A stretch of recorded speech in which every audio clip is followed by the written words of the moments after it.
YCP MP Mithun Reddy అరెస్టుకు రంగం సిద్ధమైంది.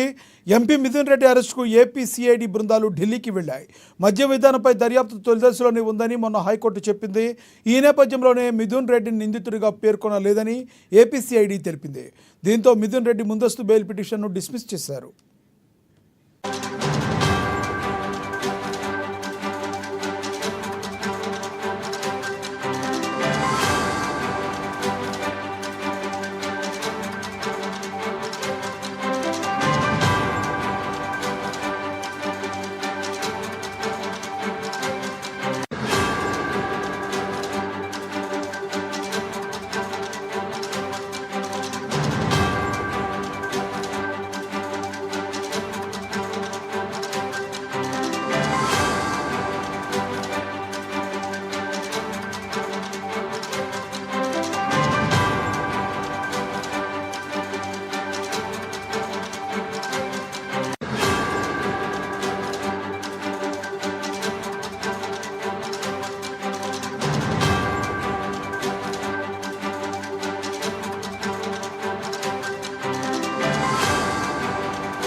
వైసీపీ ఎంపీ మిథున్ రెడ్డి అరెస్టుకు రంగం సిద్ధమైంది. ఎంపీ మిథున్ రెడ్డి అరెస్టుకు ఏపీ సిఐడి బృందాలు ఢిల్లీకి వెళ్లాయి. మద్యం విధానంపై దర్యాప్తు తొలిదశలోనే ఉందని మొన్న హైకోర్టుకు చెప్పింది. ఈ నేపథ్యంలోనే మిథున్ రెడ్డిని నిందితుడిగా పేర్కొనలేదని ఏపీ సిఐడి తెలిపింది. దీంతో మిథున్ రెడ్డి ముందస్తు బెయిల్ పిటిషన్ను డిస్మిస్ చేశారు.